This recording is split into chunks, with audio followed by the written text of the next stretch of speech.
சாபங்களை பற்றி உபாகம் 28ஆம் அதிகாரத்தில் ஆசீர்வாதங்களையும் சாபங்களையும் பற்றி எழுதியிருக்கிறது.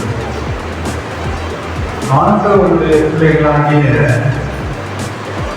நம்முடைய எல்லைகளை பார்த்தீங்கன்னா சில நேரம் ஒரு ஆசீர்வாதம் வராமல் நம்ம குடும்பம், நம்முடைய கையின் பிரயாசம், நம்ம சுற்றி இருக்கிற நம்முடைய சூழ்நிலை இதெல்லாம் பார்க்கும்போது நம்ம ஆசீர்வாதத்துக்குள்ள இல்லை, ஒரு சாபத்துக்குள்ள இருக்கிறோம் அப்படிங்கிற காரியத்தை நம்ம பார்க்க முடியும். ஏன்னா உபாகம் 28 பார்த்தீங்கன்னா நிறைய வியாதிகளை குறித்து போடப்பட்டிருக்கு. அதாவது 28-29 குருடன் அந்த காலத்தில் தடவி தெரிகிறது போல நீ பட்ட பகுதியை தடவி கொண்டு திருவார். உன் வழிகளில் ஒன்று உனக்கு வாய்க்காதை போ. உதவி செய்வார் இல்லாமல் நீ என்னாலும் ஒதுக்கப்படுகிறவர்களும் பரிபுரமாய் இருப்பார். இப்படி நிறைய பார்க்கலாம். அதாவது நம்ம உதவி செய்ய, அதாவது நம்ம சொல்லுவோம், நிறைய நல்ல விசுவாசிகள் சொல்லுவாங்க, அவனுடைய பிள்ளைகள் சொல்லுவாங்க, எனக்கு இயேசு கிறிஸ்து இருந்தா போதும், ஆண்டவர் எனக்கு எல்லாத்தையும் பார்த்துக்கிட்டு நான் ஜெபம் பண்ணி பெற்றுக்கொள்ள போறேன், ஜெபம் பண்ணி பெற்றுக்கொள்ள போறேன் அப்படிங்கிற காரியத்தை நம்ம பார்க்கலாம். அதிகமான நேரத்தில் சொல்லியிருக்கிறேன், ஆவியானவர் நமக்குள்ள இருக்கிறாரு, ஆசீர்வாதத்தை நோக்கி நம்மை நகர்த்துகிறது. இந்த இடத்துல உதவி செய்வார் இல்லாமல் அப்படிங்கிற வார்த்தை இருக்குது. அப்படின்னா என்ன அர்த்தம்னா, நம்முடைய எல்லையில சாபம் செயல்படவே முடியாது. சரியா? சாபம் செயல்படவே முடியாது. அதனுடைய கிரியை நம்ம எல்லையில செயல்பட முடியாது. எப்படி முடியாம போகும் அப்படிங்கிறத உதவி செய்வார் இல்லாமல். அப்ப நமக்கு உதவி, இன்னொருத்தருடைய உதவி நமக்கு கிடைப்பதே ஒரு ஆசீர்வாதம். அல்லேலூயா. கண் திறந்து, அதாவது கண்ணை மூடி குருடனை போல அதை உதவி செய்வார்கள் வருது. என்னன்னா, கண்ணை திறந்து நமக்கு உதவி செய்கிறத தேவன் நமக்கு காட்டி கொடுக்குறாங்களா, அதுவே ஒரு பெரிய ஆசீர்வாதம். இல்லையா? ஆமா, நமக்கு உதவி கரம் நீட்டப்படுதுன்னா அதுக்கு ஆண்டவர் கண்ணை திறந்தாலும் தெரியும். இது ரொம்ப ஆண்டவருடைய பிள்ளைகளாக, ரட்சிக்கப்பட்ட பிள்ளைகளாக, அபிஷேகம் பண்ணப்பட்ட பிள்ளைகளாக, சத்திய அறிவு கொடுத்து அபிஷேகம் பண்ணப்பட்டு ரட்சிக்கப்பட்டு ஊழியம் செய்கிறவர்களுக்கு பல வேலைகளில் சத்தியத்தினுடைய அறியாம தேவன் கொடுக்கிற உதவியை, அதாவது ஆசீர்வாதம், சாபத்திலிருந்து விலகி ஒரு மனிதனையோ மனுஷனையோ நிர்வாகத்தையோ சாபத்தையோ வைத்து தேவன் நமக்கு செய்கிற உதவி சாபத்திலிருந்து விடுவிக்கப்பட்டு ஆசீர்வாதத்திற்கு அழைத்து போகக்கூடிய வழி. ஆமென். அல்லேலூயா. அந்த கண்ணை திறக்கிறதுல, அதாவது உதவி சுத்தி இருக்குது. சரியா? நமக்கு பல இடத்துல ஆண்டவர் வச்சிருக்கிறாரு, நபர்களை வச்சிருக்கிறாரு, ஆலோசகர்கள் வச்சிருக்கிறாரு, உதவி செய்து வச்சிருக்கிறாரு. ஆனா நமக்கு என்ன தெரிய மாட்டேங்குது? கண் தெரிய மாட்டேங்குது. அப்ப அந்த கண் மறைப்பது என்பது சாபத்தினுடைய விளைவு, கண்ணை திறப்பது என்பது ஆசீர்வாதத்துடைய விளைவு. அதாவது நம்ம ஜபங்கள் நிறைய ஜபம் இருக்கு. சரியா? கொஞ்சம் புதுசான வேலை வச்சுருவோம், பயங்கரமான யுத்த ஜபமாக இருக்கலாம், இல்லை எழுப்புதல் ஜபமாக இருக்கலாம், இல்லை திரட்சிவாச ஜபம் இருக்கலாம், இரவு ஜபம், உபவாச ஜபம், சரியா, காத்திருப்பு ஜபம், அப்படின்னு சொல்லி பல ஜபங்களை நம்ம வச்சிருக்கோம். எந்த ஜபமே நம்ம குறை சொல்லக்கூடாது. கண்டிப்பாக ஜபம் என்பது ஒரு ஒரு ஆணுடைய பிள்ளைக்கு இயற்கையா வரக்கூடிய மூச்சு காற்று மாதிரி. ஆனால் நம்முடைய சாபம் நீக்கப்பட்டு ஆசீர்வாதத்துக்குள் நுழைவதற்கு ஜெபம் மட்டுமே காரணமாக இருக்க முடியாது. சரியா?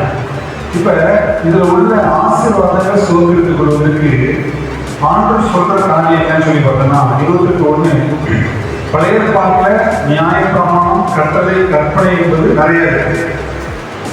நிறைய பிரமாணங்களை நிறைவேற்றினாதான் நியாயப்பிரமாணம். இப்போ ஆடு வெட்டுறது, குருவி வெட்டுறது, புறா வெட்டுறது, இந்த மாதிரி ரத்தம் சிந்துறது, அப்புறம் பண்டிகைகளை கொண்டாடுறது, ஆராதனை நிறைய முறைகள் அளிக்கிறது, பலி செலுத்திட்டு அதை எரிக்கிறது, அதுக்கப்புறம் ஒரு புண்ணிய ஸ்தலம் வச்சு மகாபரிசுத்தம் வச்சு அங்கே போய் ஆராதிக்கிறது, ஜெப குறிப்புகள் கொடுக்கறது, அங்கே பிரதான ஆசாரியர்கள் போய் அங்கே போய் நிற்கிறது, பாம்படி போடுறதுக்காக நிற்கிறது, இப்படி நிறைய முறைமைகளை எழுதி வச்சிருக்கிறாங்க. இதைத்தான் இந்த இடத்துல சொல்லப்பட்டிருக்கு. 1ஆம் வசனத்துல இன்று நாம் நமக்கு விதிக்கிற ஒரு தேவனாய கர்த்தருடைய கட்டளைகளின்படி எல்லாம் செய்ய கவனமாக இருக்கும்படிக்கு அவர் சத்தத்துக்கு உண்மையாய் செவி கொடுப்பாயினால் அப்படின்னு சொல்லிட்டு சகல ஜாதிகள் உன்னை மேன்மையாக வைப்போம். சரியா? அதுக்கப்புறம் 14ஆம் வசனம் இன்று நாம் நமக்கு விதிக்கிற தேவனாய கட்டளைகளை கை கொள்ளுவோம் என்று நடக்கவும் செவி கொடுத்து வந்தால் கர்த்தருடைய வாதாக்கள் 12ஆம் வசனம் இன்று நாம் நமக்கு விதிக்கிற ஒரு தேவனாய கட்டளை எல்லா கற்பனையுடைய கட்டளைப்படி நடக்க கவனமாக இருக்கிறதுக்கு அவர் சத்தத்துக்கு செவி கொடாதே போவாயானால் என்று சொல்லப்பட்டு சாபத்தை சொல்லணும். அவ இது அப்படியே ஒதுக்கி எப்படி செவி கொடுக்கணும், எது கட்டளை, எது கற்பனை, எப்படி பின்பற்றணும் அப்படிங்கிறத நிறைய எழுதிச்சிருக்காங்க. அது எல்லாமே நமக்கு தேவையில்லை. எல்லாம் ஒண்ணுமே தேவையில்லை. அப்ப என்ன செய்யணும் அப்படிங்கிறத தியானிப்போம். இதை எடுத்து புதிய ஏற்பாட்டுல கற்பனைகள், கட்டளைகள் என்றால் என்ன, அது எப்படி நமக்குள்ள வரும், இப்பொழுது அது நம்முடைய எல்லைகளை செய்வது வரப்போகுது. அதன் மூலமாக ஆண்டவர் கண்ணை திறந்து பார்த்தீங்கன்னா நஷ்டங்கள், இழப்புகள், தரித்திரியங்கள், பல விதமான வியாதியுடைய வல்லமைகள், பிசாசுடைய கிரியைகள், ஒரு முன்னேற்றம் இல்லாத ஒரு அலைந்து திரிகிற ஒரு நிரந்தரமற்ற ஒரு சூழ்நிலைகள், மன குழப்பங்கள், மன அழுத்தங்கள், இவையெல்லாம் சாபத்தினுடைய விளை. சரி, அதுக்கு புதிய ஏற்பாட்டுல என்ன மாதிரி ஆலோசனையை தெய்வம் கொடுக்கிறார். பழைய ஏற்பாட்டுல நிறைய எழுத்து வடிவில் இருக்குது. புதிய ஏற்பாட்டுல பார்த்தீங்கன்னா எல்லாமே ஆவியின் வழியில நாம் செய்யக்கூடிய விஷயமா இருக்கு. 1 தீமோத்தேயு 1ஆம் அதிகாரம் 5ஆம் வசனத்தை வாசிப்போம். கற்பனையின் பொருள் என்னவெனில் சுத்தமான இதயத்திலும் நல் மனசாட்சியிலும் மாயமற்ற விசுவாசத்திலும் பிறக்கும் அன்பே. இதான் தியானிக்க போறோம். நல்லா கவனிச்சுக்கோங்க. ஏற்கனவே நான் பார்த்தலாம், நீ இந்த கட்டளைப்படி, இந்த கற்பனைகளின்படி, இந்த நியாயப்பிரமாணத்தின்படி, இந்த சத்தத்துக்கு செவி கொடுத்து இதை செய்தால் உனக்கு என்ன வரும்? ஆசீர்வாதம். இந்த கட்டளைகள், கற்பனைகள், நியாயப்பிரமாணங்கள் சத்தத்துக்கு கேட்டு நீ செய்யாம போனா சாபம். இது பழைய பாட்டை சொல்லப்பட்டு நிறைய பிரமாணங்கள் வச்சிருக்காரு. சரியா? இதன்படி யாரும் செய்யவே முடியாது. நல்லா கவனிச்சுக்கோங்க. எல்லாம் பாருங்க, பைபிள்ல பழைய பாடம் எழுதிக்கப்பட்ட எந்த முறைகளையும் முழுமையாக நாம் செய்து முடிக்க முடியாது. அதனால் நம்முடைய மன திருப்தி உண்டாகாது. அதனால் ஒரு ஆசீர்வாதமும் வராது என்பதனால்தான் 2000 வருஷத்துக்கு முன்பாக இயேசு கிறிஸ்து இந்த உலகத்துக்கு வந்தார். இவைகள் எல்லாம் பூரணமாக ஒரு மனிதன் நிறைவேற்றி முடித்து அவன் தேவன் சாபத்திலிருந்து விலகி ஒரு ஆசீர்வாதத்தை சோதரித்துக் கொள்ள முடியும் என்று இருந்தால் இயேசு கிறிஸ்து வரணும் அவசியம் இல்லை. ஒரு மனிதன் செய்ய முடியாத ஒன்றை இயேசு கிறிஸ்து இந்த உலகத்தில் வந்து அடிக்கப்பட்டு, கிழிக்கப்பட்டு, ரத்தம் சிந்தி, மறித்து, அடக்கம் பண்ணப்பட்டு, உயிர்த்து எழுந்து அவர் சாயல் மாற்றப்பட்ட சாயலாக மகிமையின் சாயல் அடைந்து அவருடைய சாயலை பரிசுத்த ஆவியான மூலமாக நமக்குள்ளே அனுப்பி வைக்கிற அந்த கிரியின் மூலமாக சாபத்தை அவர் புரிந்து கொண்டார். நம்முடைய எல்லையில சாபத்தினுடைய கிரியின் இடம் இல்லவே ஆமென். அவ எப்படி அது நம்முடைய எல்லையில செயல்படும் சரியா? சாபம் முறிக்கப்பட்டு கற்பனையை கட்டளையை நம்முடைய இருதயத்திலே பரிசுத்த ஆவியானவர் வைத்து எப்படி நடத்துவார், அதாவது ஆசீர்வாதத்தின் பாதையிலே நம்ம எப்படி நடத்துவார் இதான் பார்க்கலாம். ஆமென். இதுவரைக்கும் அறிந்தவைகள் அறியாதவைகள் தெரிந்தவர் தெரியாதவர்கள் ஒன்றும் இது நம்ம எதிர்பார்க்கிறது ஏன் எல்லையில சாபம் இருக்க முடியவே முடியும். அதுக்கு தேவன் சொல்லி இருக்கிற காரியம் புதிய ஏற்பாடு நம்ம ஆத்மார்த்தமான விஷயத்துல எது அர்ப்பணிக்கணும், எப்படி எது செய்யணும் பார்த்தீங்கன்னா, ஒண்ணு ஆவியினால இந்த 3 விஷயம் சொல்லப்பட்டு 4 விஷயம் அன்பு சரியா? 3 விஷயம். ஒண்ணு சுத்தமான இருதயம், 2வது நல்ல மனசாட்சி, 3வது மாயம், அதாவது மாயமற்ற விசுவாசம் சின்சியர் ஃபெய்த் சரியா? உண்மையுள்ள விசுவாசம். அதுல இருந்து பிறக்கும் அப்படின்னா என்னன்னா, அதாவது ஊற்று மாதிரி பொங்கி வரும் அன்பு இல்லையா? ஊற்று மாதிரி பொங்கி வரும் அன்பு. இந்த அனுபவம் இருக்கிற அந்த அன்பு நமக்கு பொங்கி வந்தது. ஊழியம்னா என்ன? ஊழியம் என்ன அப்படின்னு சொன்னா, ஆண்டவர் அவருடைய அன்பை நமக்குள்ள வச்சுட்டு வார்த்தையை கொண்டு ஜனங்கள்கிட்ட போய் நான் நேசிக்கிறேன், நீங்க நல்லா இருக்கணும்னு விரும்புகிறேன், நீங்க ஆசிரியர்களோடு விரும்புகிறேன் அப்படின்னு சொல்லி எனக்குள்ள அந்த வார்த்தையை கொடுத்து அந்த அன்பு பொங்கி அது உங்களுக்கு சொல்ல வைக்கும். ஆமென். இல்லையா? ஆமா, இதான் ஊழியர்கள். அதான் அன்பினுடைய வெளிப்பாடு சரியா? அன்பினுடைய வெளிப்பாடு. நம்ம இப்ப என்ன நினைக்கிறோம் அப்படின்னு சொன்னா, ஒரு கூட்டம் நடக்குது அப்படின்னு சொன்னா கூட்டத்துக்காக போறவங்க இருப்பாங்க, அல்லது நேரம் போல ஏதோ நடக்குது போகும் அப்படின்னு சொல்லி போறவங்க இருப்பாங்க, அல்லது ஏதாவது ஒரு அற்புதம் அடைய ஏதோ ஒரு ஹெல்ப் அப்படின்னு சொல்லி போறவங்க இருப்பாங்க. எப்படியோ ஒண்ணு சரி வாராங்க. ஆனா அவங்க ஒரு பூரணம் அடையணும் அப்படின்னு சொன்னா இந்த வார்த்தை தான் அவங்களுக்குள்ள போய் இருந்துச்சு.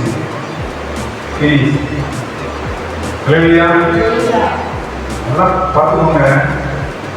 கொடூரமா படித்தவங்கலாம் லூஸ் மாதிரி ரோட்ல அதே பார்த்து சொல்லுவாங்க, யாரெல்லாம் படித்தா ஃபர்ஸ்ட் ரேங்க் எடுப்பான், நான் பாஸ் ஆகிறது பெரிய விஷயம், நான் வாத்தியார் அவன் எழுதுறான், மென்டல் மாதிரி சொல்லிட்டு இருக்கான். இதெல்லாம் சாபத்தினுடைய விளைவு. ஆண்டவர் வந்து பேசிட்டே இருக்கிறார், இவையிலிருந்து விடுவிக்கணும், நம்முடைய எல்லையில விடுவிக்கணும் அப்படின்னு சொல்லி ஆண்டவர் பேசிட்டே இருக்கிறார்.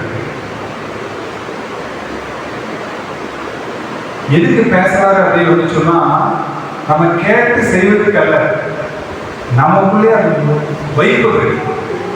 ஏன்னா கேட்டு செய்ய முடியாதுன்னு சொல்லி தானே இயேசு வந்தாரு இல்லையா?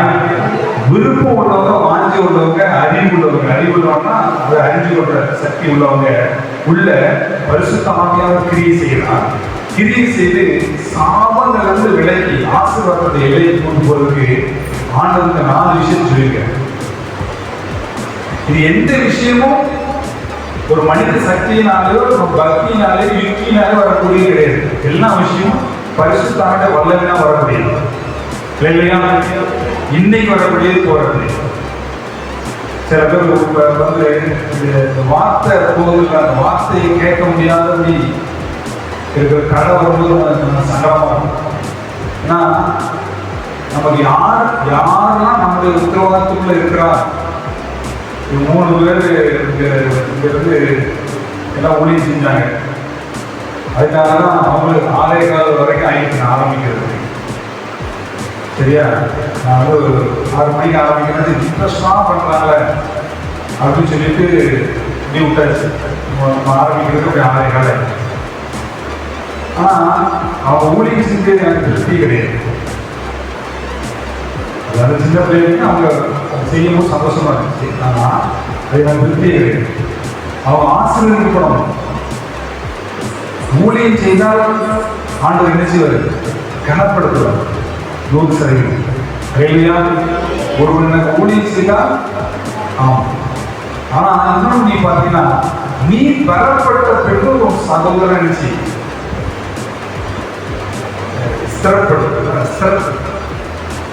வார்த்தை தான் உங்களை பெறப்படுது இல்லையா? ஆமா, பரிசுத்த ஆவியானுடைய பலமும் வார்த்தையோட பலமும் நம்முடைய எல்லையில இறங்கி நம்ம பலப்படுத்தினாதான் நம்ம ஊழியத்தில் நிற்க முடியும், தொடர்ந்து ஓட முடியும், அது பூஸ்டப்பா செய்ய முடியும். ஆமென். அல்லேலூயா. ஆமா. அப்ப அந்த வார்த்தை ஒருத்தருக்கு போய் ரீச் ஆகல அப்படின்னு சொல்லி நம்ம இருக்கும்போது செய்யும்போது அந்த ஊழியத்தை தொடர்ந்து செய்ய முடியாது, சோர்ந்து போகும். இந்த இடத்துல நான் வார்த்தையை எதுக்கு முக்கியத்துவப்படுத்துறேன் அப்படின்னு சொன்னா, இருதயம் சுத்திகரிப்புல ரெண்டு விஷயம். ஒண்ணு, பரிசுத்த ஆவியினால் உண்டாகிற சுத்திகரிப்பு. சொல்லப்பட்டிருக்கா? சுத்தமான இருதயத்திலும் நல்ல மனசாட்சியிலும் உண்மையுள்ள விசுவாசத்திலும், இதெல்லாம் நம்ம இருதயத்தில் இருக்கும்போது நமக்குள்ள பொங்கி பிரவாகித்து அன்புதான் கற்பனையின் பொருள். என்னோட உபாசம் சொல்லப்பா, இந்த கற்பனையின்படி, இந்த நியாயப்பிரமாணத்தில் எழுதிக்கப்பட்ட கற்பனையின்படி, இந்த கடவுளின்படி சத்தத்தை கேட்டு நீ செய்வீங்கன்னா உன்னை ஆசீர்வதிப்பேன், செய்யறதுனா உனக்கு சாபம் வரும் அப்படின்னு சொல்லி வேதவாசம் சொல்றதுல அந்த கற்பனையினுடைய பொருள் என்ன, கான்செப்ட் என்ன, அடித்தளம் என்னன்னு சொன்னா, அது சுத்தமான இறுதி, நல்ல மனசாட்சி, உண்மையான விசுவாசத்துல இருந்து புறப்படுகிற அன்பு. அப்ப அந்த அன்பு நமக்கு பொங்கி வந்துச்சுன்னா என்ன செய்வோம் அப்படின்னு சொன்னா, கண்டிப்பா அவரை ஆராதிக்காம இருக்கவே முடியாது. அவருடைய வார்த்தையை கேட்காம இருக்கவே. அன்புக்கு ஒன்றும் இல்லை, ஒண்ணுமே இல்லை. ஒரு 4 பேர் சேர்ந்து பேசிட்டு இருக்கிறோம், உண்மையான அன்புள்ள ஃப்ரெண்ட்ஸ் செஞ்சிடும். ஒருத்தர் பேசிட்டு இருக்கிறோம், பழகிட்டு இருக்கிறோம், ஒருத்தர் எழுஞ்சிடும், ஒவ்வொரு காரியத்தை பகிர்ந்து கொண்டிருக்கிறோம் வைங்களேன். இதுதான் அன்பை காட்டுவதற்குரிய வழி. அப்புறம் என்ன செய்வோம்? சின்ன உதவி செய்வோம், அவங்க சின்ன உதவி செய்வாங்க, சின்ன ஆலோசனை கொடுப்போம், அவங்க ஒரு ஆலோசனை கொடுப்பாங்க. இதுதான் என்னது அன்பை காட்டக்கூடிய முதல் வழி இல்லையா?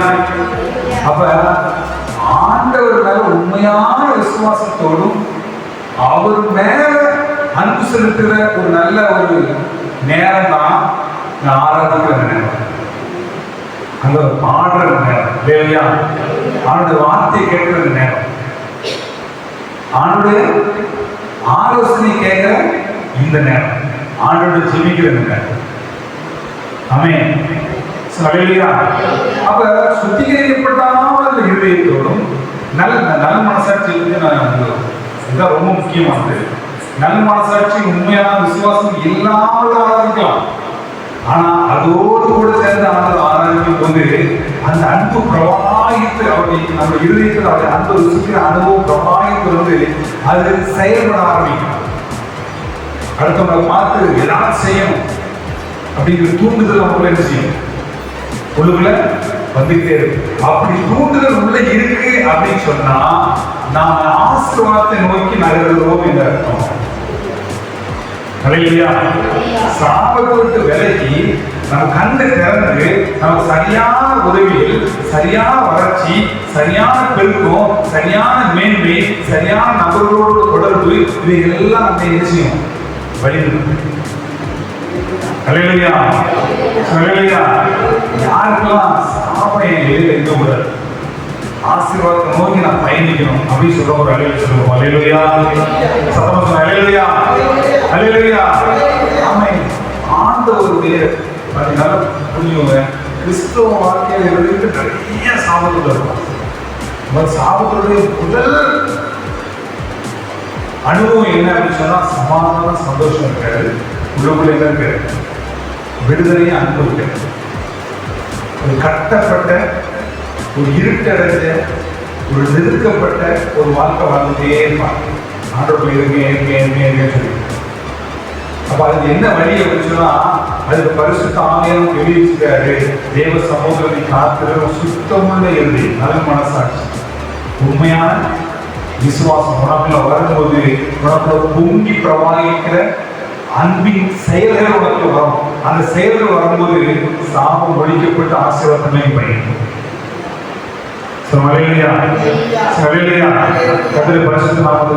இந்த நேரத்துல சுத்தமான இறுதி, சுத்தம்னா நான் ரெண்டு சொல்லிட்டேன். அதுல ஒவ்வொன்றும் எப்படி சொன்னா நேரம் ஆயிடும். ரெண்டு விஷயம். ஒண்ணு வசனத்தான் சுத்திகரி. இயேசு சொன்னார், நான் சொல்ற வசனமே உங்களை சுத்திகரித்து இவங்களுக்கு சுத்தமா இருக்கிறாங்க. நான் வசனம் பேசிக்கிறேன், அவங்க ஃபுல்லா வந்து கேட்டிருக்காங்களா, இந்த வசனம் எல்லாம் கேட்டு கேட்டு கேட்டு கேட்டு அவங்க இறுதி இருந்துருக்கு சுத்தமா இருக்கு இல்லையா? ஆமா, வசனம் கேட்டு கேட்டு இறுதியே சுத்தமா இருக்கு. அவ பரிசுத்தம் அப்படின்னு சொன்னா நம்ம குறிப்பிட்ட ஒரு எல்லையில இதுதான் அதுதான் அதுதான் வழிபடக்கூடாது. வழிபட்டா அசுத்தம் அல்லது அப்படின்னு சொல்லி ஒன்று வச்சிருக்கோம். அப்படி கிடையாது. சரியா? இது இப்படி வழிபட்டு இப்படி வழிபடாம இருக்கு, ஆண்டு சொல்லக்கூடிய விக்கிரங்களை வழிபடாம இருந்துருக்கு, வேற துன்மார்க்கமான காரியத்தில் இருந்து பல வாழ்க்கையை கெடுத்துட்டு இருக்கிறேன்னு சொன்னா அதுவும் இதுதான். இதே போல ஒண்ணுதான். அப்ப எதையுமே நம்ம இதுதான் தப்பு இதுதான் சரி அப்படின்னு சொல்லி இது மட்டும்தான் அப்படின்னு சொல்ல முடியாது. பல விஷயம் இருக்கும். அது யாருக்கு மட்டும் தெரியும்?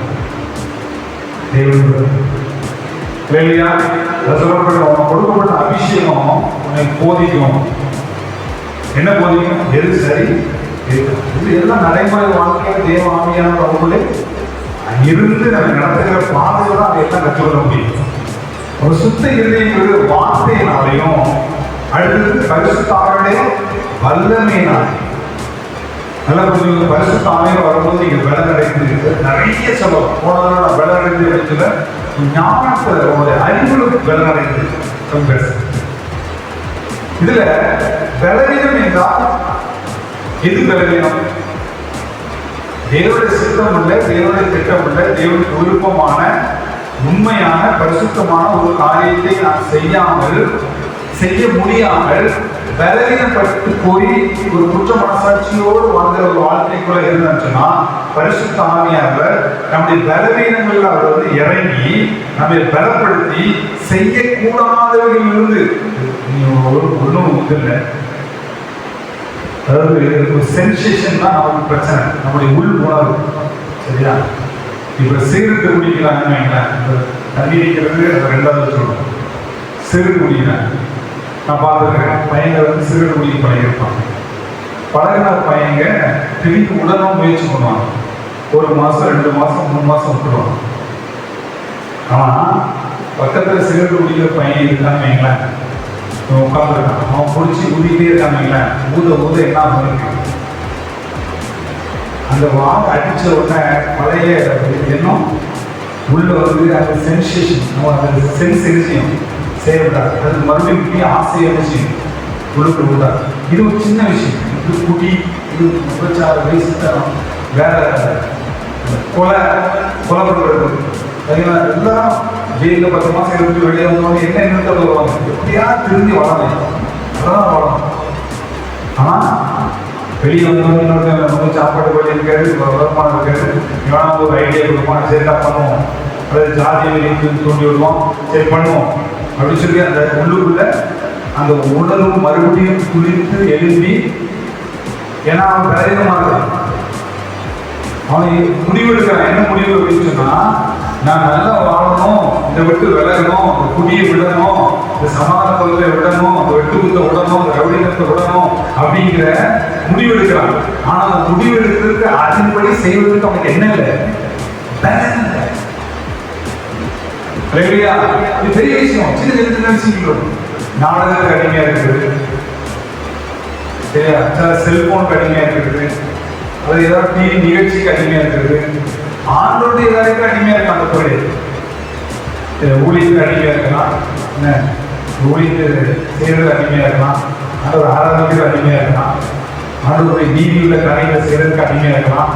அதெல்லாம் தொழில் சரியா. தெய்வ சித்தம் இல்லாத சில பாவத்தை அதை நான் செய்யக்கூடாது என்று நினைத்தாலும் அவைகளை செய்ய வைக்கிற ஏதோ ஒரு சக்தி எனக்குள்ள இருந்து கிரியை செய்யுது. போல் சொல்றாங்க, அதே போல கிரியை செய்கிறது எனக்குள்ள பலம் இல்லாதனால, நான் எடுத்த முடிவை செயல்படுத்துவதற்கு பலம் இல்லாதனால நான் மறுபடியும் அதில் விழுந்து போயிடுறேன். அதை செய்யறதுக்கு அல்லது செய்யாமல் இருக்கிறதுக்கு பரிசுத்த ஆவியார் நமக்குள்ளே பலப்படுத்தி விட்டால் நாம் அதை செய்ய மாட்டோம். இல்லையா? செய்யக்கூடாது என்று நினைக்கிற விஷயத்தை நாம் செய்து விடுகிறோம், செய்ய வேண்டும் என்று நினைக்கிற விஷயத்தை செய்யாமல் இருக்கிறோம். இவங்க ரெண்டும் நம்முடைய பலவீனம். அந்த பலவீனத்துல ஆவியானவர் பலத்தை கொடுத்தாருன்னா எது செய்யக்கூடாதோ செய்ய மாட்டோம், எது செய்யணுமோ அதை செய்யணும். இதுதான் பரிசுத்த ஆவியானவர் பரிசுத்தப்படுத்துவதற்குரிய வழி. சுத்தமுள்ள இருதயம். ஆமென். அப்புறம் நம்ம இருதயத்துல ஆவியானவர் பலப்படுத்தி நம்ம சுத்தமுள்ள இருதயம். ஏன் தெரியுமா? சாபத்திலிருந்து விலகி ஆசீர்வாதம். அதுக்காக தான் பேசிக்கிறேன். நம்ம குடும்பம், நம்ம வீடு, ஊழியம் சேர்த்தான். ஊழியமே இதெல்லாம் சாப்பிடுவது ஊழியத்துக்குள்ளே சாப்பிடுவது. ஏன்னா ஆண்டவர் வந்து பெருக பண்ணவே சொல்றாரு, ஏன் நடக்கல? மேன்மைப்படுத்தவே சொல்றாரு, ஏன் நடக்கல? மலையில மேல இருக்க பட்டணும், மலையில இருக்க மாட்டாங்க. கண்ணு குருட்டு கண்ணை சுத்திட்டு இருக்கான். சாபம் இருக்கலாம், என்ன இருக்கு? குருட்டு கண் இருக்கு, கண் நினைச்சல தெரியல. உதவி செய்யறாரு யாருமே அவனுக்கு தெரியல. இருக்காங்க, ஆனா நினைச்சல தெரியல. இல்லையா? அப்ப நம்ம இருதயம் சுத்தமாக்கப்பட்டு நமக்குள்ளே நல் மனசாட்சி, இது ரொம்ப முக்கியமான இது. அந்த சுத்தமான நம்ம அடுத்த வாரமும் பார்ப்போம். நல் மனசாட்சின்னு ஒன்று பார்த்தீங்களா? நல் மனசாட்சி நம்முடைய எல்லையில வருவதற்கு தடையாக இருக்கிற பிரச்சனை தான். நான் எதுக்கு சொல்றேன்னா, சில இடத்துல சில ஊழியங்கள்ல சில பிரசங்கங்கள்ல போய் தேவையில்லாம கேட்கக்கூடாது அப்படிங்கிறது கிடைக்கிறது. ஏன் தெரியுமா? நல்லா போனே குற்ற மனசாட்சியோடு சொல்லி செய்வாங்க, வெளியே வரணும் குற்ற மனசாட்சிக்கு வருவாங்க. என்ன மனசாட்சிக்கு வரணும்? நல்ல மனசாட்சியோடு வரணும். ஆமா, சின்ன சின்ன விஷயம் நீங்க நல்லா பாருங்க. மனசாட்சியை பத்தி பார்க்கறதுக்கு முன்னாடி ஒண்ணு புரிஞ்சுக்கணும். ரெண்டு மனசாட்சி நமக்கு இருக்கு. ஒண்ணு குற்றப்படுத்தக்கூடிய ஒரு மனசாட்சி, நான் செய்ய தப்பு தப்பு தப்பு தப்புன்னு சொல்றதுக்கு ஒரு மனசாட்சி. இன்னொரு மனசாட்சி, நான் செய்யறது சரி சரி சரி சரி. இந்த மனசாட்சியிலேயே நம்ம குற்றப்படுத்தப்பட்ட மனசாட்சி நமக்குள்ள இருந்தனா, 1 யோவான் 3ஆம் அதிகாரம் 19 வசனத்தை வாசிப்போம். இல்ல 18, 19, 20 வாசிங்க.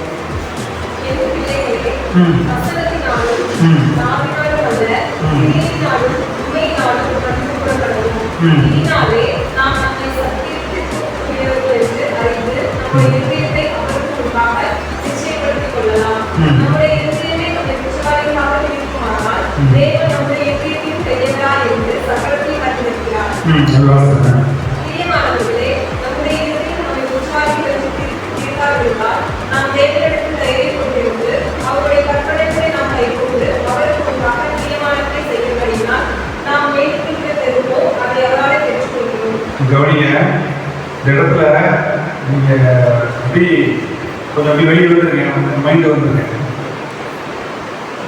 நம்முடைய இருதயமே நம்மை குற்றப்படுத்தாமல் இருந்தால் தேவன் நம்மை குற்றப்படுத்த மாட்டார். இல்லையா? நம்ம இருதயம் நம்மை குற்றவாளி குற்றவாளி குற்றவாளி குற்றவாளி சொல்லிக்கிட்டே இருந்தா, ஏன்னா இது எதுக்கு ஆரம்பிச்சுன்னா இதோட தொடர்ச்சி நம்ம பார்ப்போம். இந்த விளக்கம் மட்டும்தான் சரியாகும். பல கிறிஸ்தவ விசுவாசிகள், சில ஊழியம் செய்யறவங்க, அபிஷேகம் பண்ணப்பட்டவங்க, நல்லவர்கள், அவங்க எப்பொழுதுமே பார்த்தீங்கன்னா தன்னை குற்றப்படுத்தி கொண்டே இருப்பாங்க அல்லது பிறவை குற்றப்படுத்தி இருப்பாங்க. பிறவை குற்றப்படுத்தி வளர்ந்தவங்க பிறக்கும் போதே அந்த பாதி குற்றப்படுத்தி தான் பிறப்பாங்க. என்ன அது இயற்கை. ஆனா தன்னை தானே குற்றப்படுத்தி கொண்டு என்னால்தான் அந்த பிரச்சனை வந்திருக்கும், நான் இப்படி இருக்கிறதுனால அந்த பிரச்சனை, நான் இதை செய்ய முடியாதனால அந்த பிரச்சனை, இப்படி. அதாவது நல்லா புரிஞ்சுக்கணும், உபவாசம் என்பதும் அவரோட இளவெளிக்கு ஜெபம் பண்றது, பலவித ஜெபங்களுக்கு எல்லாம் செய்யறது தப்பு இல்லை.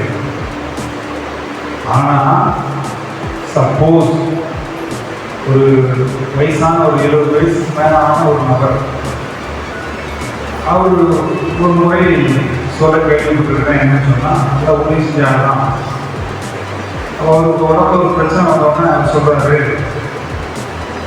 பிசாசனை பயங்கரமா போராடுறான், நான் உபவாசம் இருக்க முடியாதனால அவனை ஜெயிக்க முடியல. எதிர்த்து சொல்ல வரேன்னு சொன்னா, கடவுளை ஒரு மெக்கானிக்கெல்லாம் மாட்டிட்டு அவங்க இப்படிலாம் பண்ணாதான் அவர் செயல்படுவார் அப்படின்னு சொன்னா, தாயும் தகப்பன் போல இருக்கிறது இதெல்லாம் நம்ம மாற்றோம், ஒரு எஜமான போல மாற்றோம்.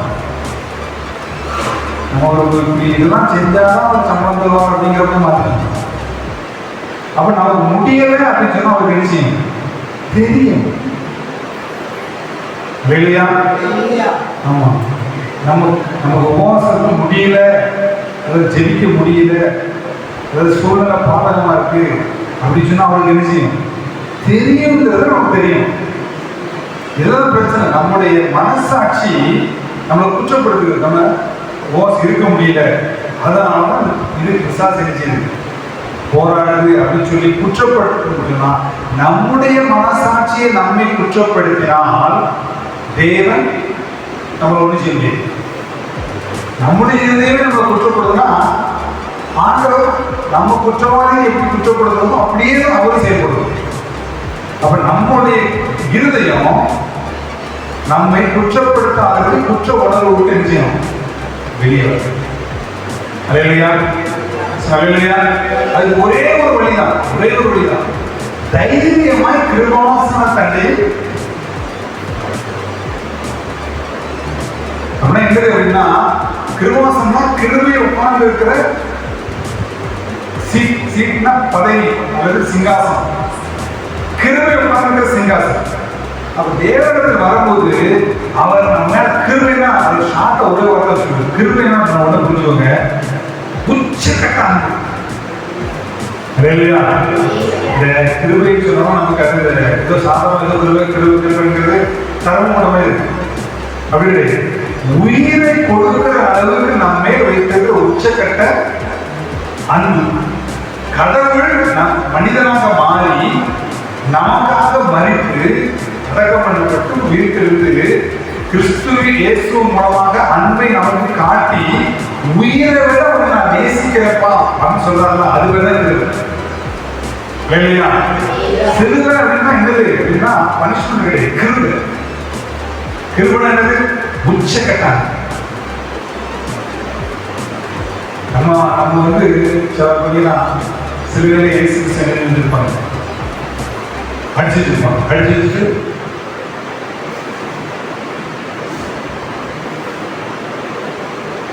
இயேசு கிறிஸ்து சிலர் அழைக்கப்பட்டவரா உயிரோடு எழுந்து. அவரை போய் பரிதாபம் பார்ப்பதற்காக அனுப்பியது. அவர் நம்ம மேல பரிதாபப்பட்டு இறங்கி வந்து உயிரை கொடுத்து உச்சக்கட்ட உயிர் கொடுக்கிற அளவுக்கு அன்பை நமக்கு நினைச்சுட்டாரு, தந்துட்டு போயிட்டார், காணிட்டு போயிட்டார் இல்லையா? அது அப்ப எனக்கா உயிரையே கொடுக்கிற அளவுக்கு அன்புள்ளவருக்கு நம்ம எப்படி தைரியம் போவோம்? தைரியமா போவோம். ஏன்னா ஆண்டவர் ரொம்ப நல்லது இல்லையா? இல்லையா? ரொம்ப நல்லது. எனக்கு உயிரையே கொடுக்கிற அளவுக்கு அனுபவிச்சிருக்கிறது அப்படின்னா தைரியமா அவருடைய சமூகத்துல போய் ஆண்டவரையே வச்சு, அப்ப அந்த தைரியம் நமக்குள்ள இருந்துச்சுன்னா, அதான் சொல்றது, அந்த தைரியம் நமக்குள்ள இருந்துன்னா நாம் வேண்டிக் கொள்ளுகிறது எதுவோ அதை அவராலே பெற்றுக் கொள்ளுகிறோம். அந்த நல் மனசாட்சி நமக்குள்ள இருந்துச்சுன்னா சுத்தமான உண்மையான விசுவாசம் வந்துடும் இல்லையா? நம்முடைய இருதயம் அப்ப குற்றப்படுத்திக்கிறதுக்கு என்ன செய்ய அப்படின்னு சொன்னா, நீங்க அதுக்கு எதிர்த்து பேசணும். சரியா? ஒரு குறிப்பிட்ட தப்பை நீங்க பண்ணிருக்கீங்க அல்லது பண்ணிட்டு இருக்கீங்க, அதை விட முடியல அப்படின்னு சொன்னா நம்முடைய இருதயம் நம்ம என்ன செய்யணும்? குற்றப்படுத்தும். அப்ப இந்த குற்றப்படுத்துற இந்த இருதயம் இருக்குல்ல, இருதயம் போய் தைரியம் நல்ல மனசாட்சி நமக்குள்ள வரணும் அப்படின்னு சொன்னா யார் மேல விசுவாசிக்கணும்? உச்சகட்ட அனுபவிச்சிருக்கிற மேல விசுவாசம். ஆமென். அதுதான் பிரசவம். பிரசவங்கிறது என்ன சொன்னா கேட்டு நடப்பதற்கு அல்ல, கேட்கும் போது உள்ளுக்குள்ள அந்த வல்லமையை அனுப்புவதற்கும் பிரசவம்.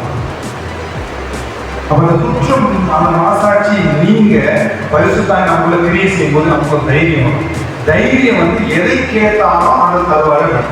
நீ குற்றம் இதயத்தோடு குற்றம் நெஞ்சு குறுகுறுப்பாங்க. இப்ப நிறைய விசுவாசனா அந்நிய பாஷை பேசிட்டு உள்ள குறுகுறுப்பா இருக்காங்க. ஆமா ஆமா ஆமா டமா அவங்க உள்ளுக்குள்ள எழுது. ஆமா நம்மளாம் மாதிரி ஆண்டவர் நம்மை போட்டு வதைக்கிறார், வேதனைப்படுத்துகிறார், உருவாக்குகிறார் அப்படின்னு பேசிட்டே இருக்காங்க. அப்படின்னா என்ன? ஒரு சைடுல குற்ற மனசாட்சியோடு இருக்கிறோம். குற்ற மனசாட்சி இருக்கும்போது சுத்தமான விசுவாசம் இருக்கு, உண்மையான விசுவாசம் இருக்கு இல்லையா? உண்மையான விசுவாசம் என்னன்னா உள்ளுக்குள்ள என்ன இருக்கு? அன்பு பொங்க. அது என்ன அர்த்தம்னா நீரூற்றை போல பொங்கி இருக்குது. பிறக்கும் அன்பே இருக்குங்களா? அது எப்படி அர்த்தம்னா நீரூற்றை போல பொங்கி பிரவாகித்து விடுகிற அன்பு இல்லையா? நமக்குள்ள அந்த குற்ற உணர்வு இருந்துச்சோம். இன்னொருத்தரை குற்றப்படுத்துறது ரெண்டாவது, இன்னொருத்தரை குற்றப்படுத்துறது அந்த இறுதியை செலுத்த இருக்கும். அவங்கள்ட்டையும் அந்த அன்பு பிரவாகித்து வராது. அதே போல நம்மை நாமே குற்றப்படுத்திக்கிட்டு குற்ற மனசாட்சி இருக்கிற இறுதியம் உள்ளவரா இருந்தாலும் அந்த அன்பு நமக்கு பிரவாகித்து சுத்திட்டே இருக்குமே. இப்ப நமக்கு இன்னொருத்தர் நேசிக்க செயல்பட இதுவும் பேச ஒன்றும் செய்ய முடியாது இல்லையா? பரிசுத்த நாமத்துக்கு பயன்படும். இந்த நாள் ரொம்ப முக்கியமானது. நம்முடைய இருதயத்துல நல் மனசாட்சி, கிருபை மேல விசுவாசம் வைக்கும் போது அது வரும். ஆமென். நல் மனசாட்சி நமக்குள்ள சுத்தமான விசுவாசம், அதாவது உண்மையான விசுவாசம் எல்லையில தைரியத்தை கொண்டு வந்த உடனே என்ன நடக்கும்னு சொன்னா நம்முடைய எல்லையில சாபத்துக்கு இடமே இருக்கு. ஆமென். நம்ம ஏதோ ஒரு ஆசீர்வாதத்தை நோக்கி பயந்து போவோம், ஆசீர்வாதத்தை நோக்கி பயந்து போவோம். கண்டிப்பா நம்ம தனிப்பட்ட வாழ்க்கை, நம்ம குடும்பம் பார்த்தீங்கன்னா ஆசீர்வாதத்துல முதல் ஸ்டெப்பே ஒரு மேன்மை, கனம், புகழ்ச்சி விசேஷமா பெருக்கும். ஆசீர்வாத முதல் நிலையே பெருக்கும் அந்த இலை. ஆமென். அதுக்குரிய அபிஷேகத்தை, அதுக்குரிய ஆவியை, அதுக்குரிய கிருபையை தேவன் நமக்கு இந்த வசனத்தின் மூலம் உள்ள வைக்கப்படும். அன்னை போல